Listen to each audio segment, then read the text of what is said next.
Annonceurs, entrepreneurs, promoteurs et chefs d'entreprise, choisissez dès à présent votre meilleur partenaire média, Ideal Production. Ideal Production est basé à Cotonou au Bénin. Ideal Production, le partenaire exclusif de Sika TV en Afrique.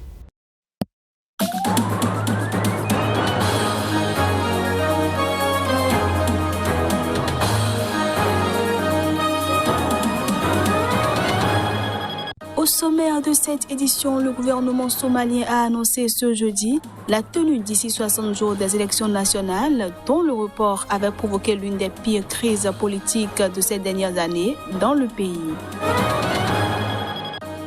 Emmanuel Macron a inauguré ce jeudi un nouveau centre culturel francophone et non spécifiquement français à Kigali, qu'il a présenté comme un symbole de la nouvelle relation entre la France et le Rwanda. Et puis l'entraîneur français Zinedine Zidane a décidé ce jeudi de mettre un terme à l'histoire d'amour qui le lie au Real Madrid, et ce, après un second mandat d'entraîneur moins éclatant que le premier. Voilà ainsi présenté l'ossature de cette édition. Bienvenue à tous. Le gouvernement somalien a annoncé la tenue d'ici 60 jours des élections nationales, dont le report avait provoqué l'une des pires crises politiques de ces dernières années dans ce pays de la Corne de l'Afrique. Cette annonce fait suite aux pourparlers entre les chefs d'État de la Somalie à Mogadiscio.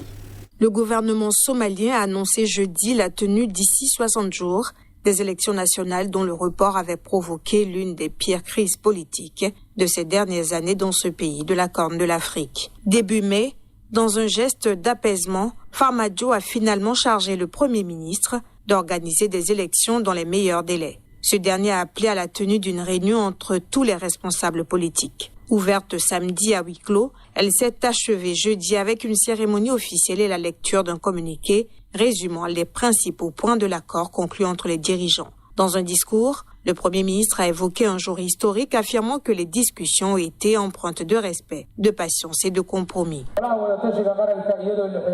En ce qui concerne le report des élections fédérales en 2020-2021, le Forum consultatif national s'est mis d'accord sur le fait que les élections se tiendront d'ici 60 jours.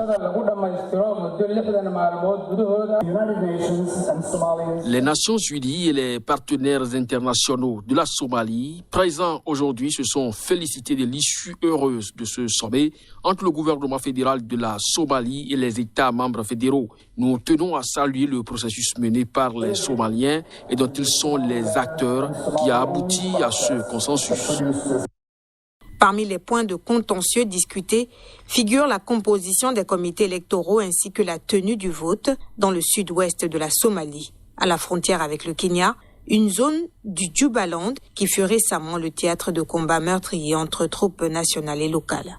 En 2017, l'élection du président Farmajo avait suscité beaucoup d'espoir dans la population qui voyait en lui un dirigeant soucieux de lutter contre la corruption et déterminé à combattre les Chebabs. Mais la prolongation de son mandat était perçue par beaucoup comme un passage en force pour se maintenir au pouvoir et, entre autres problèmes, les Chebabs n'ont pas été particulièrement inquiétés.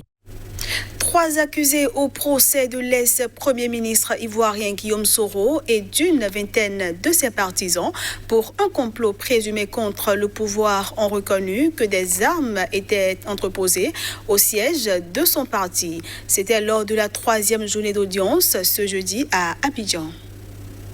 3 hommes de la sécurité de Guillaume Soro, le commandant Jean-Baptiste Kassé Kwame, le sergent-chef Lamine Traoré et un chauffeur, Emmanuel Silué, ont déclaré à la barre que des Kalachnikovs ont été transportés du siège du parti à Abidjan vers une résidence de Guillaume Soro à Assini, une station balnéaire à 60 km à l'est, pour les jeter dans l'eau le 23 décembre 2019.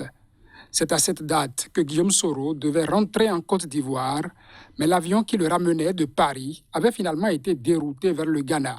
Selon l'accusation, l'ex-président de l'Assemblée nationale fomentait un putsch. Les forces de l'ordre avaient arrêté ce jour-là des dizaines de ses partisans.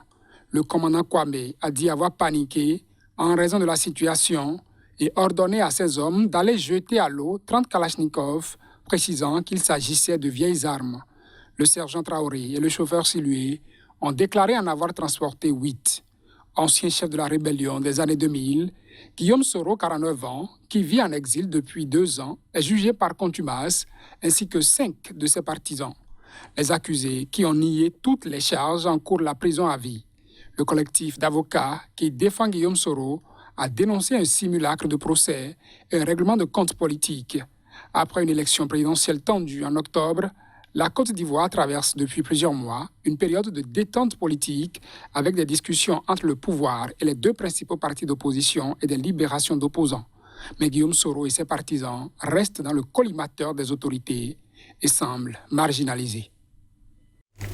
L'ancien président sud-africain Jacob Zuma, poursuivi pour corruption, a une nouvelle fois été condamné ce jeudi par un tribunal à payer des frais de justice. Le montant à payer cette fois-ci est estimé à environ 600 millions d'euros. Englué dans une série de scandales qui l'ont poussé à la démission en 2018, Jacob Zuma, dont on pense qu'il a peu de fortune personnelle, a déjà été condamné en avril à payer plusieurs millions d'euros de frais de poursuite pour corruption. Cette fois-ci, la décision prononcée par la Cour constitutionnelle, la plus haute juridiction du pays, concerne des frais engagés dans une procédure lancée par Jacob Zuma pour empêcher la publication en 2016 d'un rapport accablant sur la corruption généralisée lorsqu'il était président de 2009 à 2018. Le rapport détaillait notamment comment une fratrie d'hommes d'affaires d'origine indienne, les Gupta, a pillé les ressources publiques avec la complicité du président et participé à la gestion des affaires de l'État, notamment la nomination de ministres. Jacob Zuma avait fait valoir qu'ayant agi à l'époque en sa qualité de président, l'État devait payer les frais de justice. L'affaire engendre des frais dont le coût pour l'emploi de 2 avocats a souligné la Cour constitutionnelle qui a estimé que ceux-ci devaient être à la charge de Jacob Zuma. Ni ce dernier, ni ses avocats n'étaient présents lors de l'audience en ligne. L'ancien président doit être entendu depuis des mois par une commission anticorruption chargée d'enquêter sur le vol à grande échelle de l'argent public pendant ses 9 années au pouvoir. Parallèlement, son procès dans une affaire de pots de vin vieille de plus de 20 ans a démarré la semaine dernière. Il est accusé d'avoir empoché plus de 4 millions de rounds, soit 235 000 euros au taux actuel, de Thales, qui était l'une des entreprises attributaires d'un juteux contrat d'armement d'une valeur globale d'environ 2,8 milliards d'euros. Le successeur de Jacob Zuma, Cyril Ramaphosa, qui a juré d'éradiquer la corruption, doit lui aussi être entendu par la commission anticorruption. Emmanuel Macron a inauguré ce jeudi un nouveau centre culturel francophone et non spécifiquement français à Kigali qu'il a présenté comme un symbole de la nouvelle relation entre la France et le Rwanda après des années de tensions liées au génocide de 1994. Situé dans le centre de la capitale rwandaise, ce lieu va être un lieu partagé pour la francophonie, pas simplement de la France et du français, a déclaré le président français 7 ans après la fermeture de l'Institut français du Rwanda. On le suit. Ouvrir ce lieu, on l'évoquait avec Louise, c'est, je crois, quelque chose qui était attendu. Et c'est une décision que nous avions prise avec le président Kagame il y a 3 ans. Et je veux remercier l'ensemble des équipes sur place qui ont œuvré sous votre autorité, monsieur le ministre, mais qui, inlassablement, depuis 3 ans, en lien avec les autorités rwandaises, ont tout fait pour que ce lieu puisse voir le jour et que vous puissiez le faire vivre. Et que nous puissions ainsi avoir à nouveau un centre culturel francophone du Rwanda. Le français est devenu la langue du monde par l'esprit d'invention, d'innovation, de conquête, par la colonisation, et donc par l'ambition de Françaises et de Français il y a des siècles et des siècles, par leur capacité à aller en convaincre d'autres, par aussi les pires crimes parfois qui ont été commis, et aller en conquérir d'autres et les soumettre. Mais la beauté de ce qui est arrivé aux Français, c'est qu'il a été volé, constamment réinventé. Alors il y aura des cours, il y aura des enseignements, il y aura évidemment ici une politique de bourse que nous allons renforcer dans les prochaines années avec une logique de coopération avec les instituts d'enseignement supérieur et de recherche rwandais. Et il y a tout ce qu'on n'a pas prévu, tout ce que nous n'avons pas su faire et que la jeunesse sera inventée ici.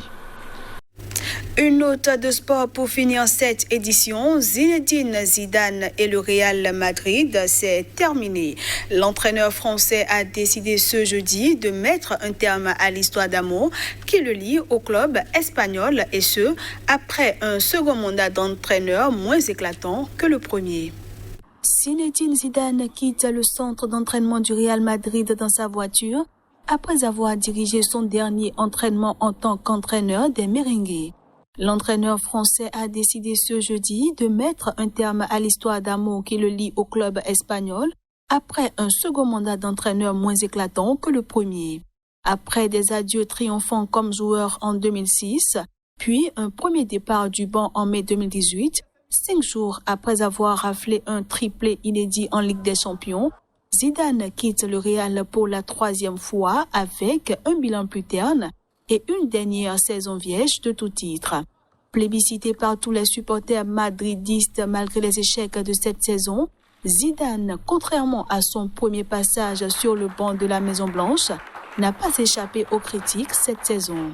Indiquant respecter sa décision, le club merengue a souligné que Zidane est l'un des grands mythes du Real Madrid et sa légende va au-delà de ce qu'il a été comme entraîneur et joueur de notre club. À sa place, au Real, on parle d'une autre légende du club, Raúl, actuellement à la tête de la Castilla. Les noms de Massimiliano Allegri et de Joachim Löw sont aussi murmurés. Et c'est sur ce départ de Zinedine Zidane que prend fin cette édition, que je vous remercie d'avoir suivi.